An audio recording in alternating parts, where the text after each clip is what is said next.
다음 종목은 역시 게시판의 종목 이어서 보겠습니다. 드리마님이 올려주셨어요. 수고하십니다. YIK 6,100원에 20% 진단 바랍니다. 라고 올려주셨습니다.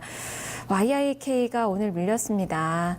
최근에 이제 반도체주들 다시 상승하면서 이 종목이 좀 반등이 좀 나왔었는데 오늘 한 2% 정도 밀리면서 음봉을 좀 냈네요. 5,440원 종가 나왔습니다. 6,100원에 매수가시니까 지난달에 이제 매수 들어가신 것 같아요. 그리고 손실을 좀 보고 계시는데 이제 조금씩 회복에 대한 기대감이 좀 가지고 일 수 있는 그런 시기가 된 것 같습니다. 자, 최정호 전문가님, 네. 다만 이제 반등하다가 오늘 이제 음봉이 나온 게 조금은 좀 걸리거든요. 네. 반도체 그래도 더 볼 수 있지 않나요?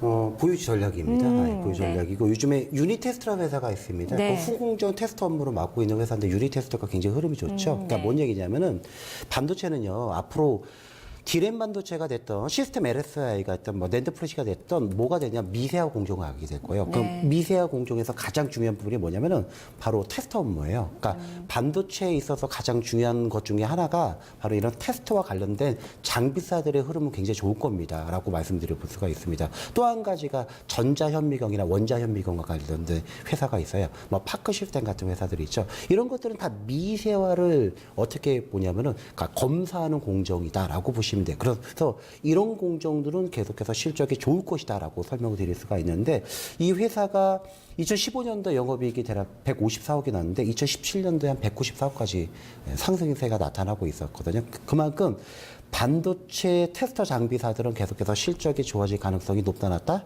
굉장히 높다라고 보시는 전략이 맞을 것 같습니다. 네. 그러면 어느 정도까지 봐야 되는지 차트를 한번 볼까요? 자, 차트 한번 볼까요?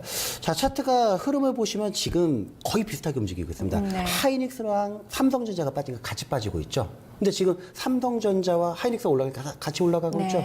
똑같습니다. 그러면 삼성전자가 이제 시장이 돌아나가겠느냐, 하이닉스가 돌아나가겠느냐, 확실하게 돌아나가요. 그러니까 왜 이렇게 말씀드리냐면은 작년에 외국계 증권사에서 뭐라고 얘기했냐. 삼성전자와 관련돼서 디램 반도체와 낸드 플래시의 시황이 꺾일 것이다라고 얘기를 했었거든요. 근데 실제로 뚜껑을 딱 따보니까 중국에서 낸드 플래시 같은 경우에는 32쪽 낸드 플래시가 원가 부담률 때문에 올해 정확하게 이 제품이 제대로 나올지도 모르겠습니다. 그럼 64 낸드 플래시는 2020년 정도에 나올 것 같아요. 그러면 디램 반도체는 아직 시작도 안 했습니다. 네. 그러니까 시장에서 디램 반도체 가격이 약해질 것이다. 낸드 플래시 가격이 떨어질 것이다 라고 봤는데 안 떨어졌어요. 오히려 디램 반도체 가격이 오르고 있거든요. 그러니까 이거 아닌데? 라고 판단이 되면서 하이닉스로 물량이 들어가고 있고 최근에 보시면 삼성전자로 외국인들의 3일 연속 매수가 들어가고 있습니다. 걱정하지 마세요. 반도체 장비사 특히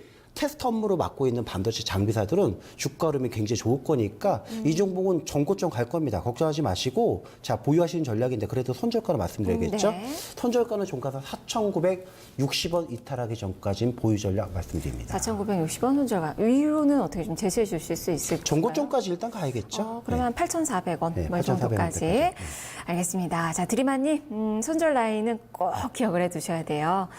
그래도 이 종목 좀 박스권 좀 움직임이 좀 나오고 있는데 4,960원 잘 지키는지 여부 보시고요. 위쪽으로는 이제 지난해 이제 고점입니다. 최고가가 8,400원인데 이 정도 눈높이 맞춰 보시고 꼭 수익 이 정도 보시고 좀 나오셨으면 좋겠습니다. 자, 응원하겠습니다. 드리마님. YIK 살펴봤네요.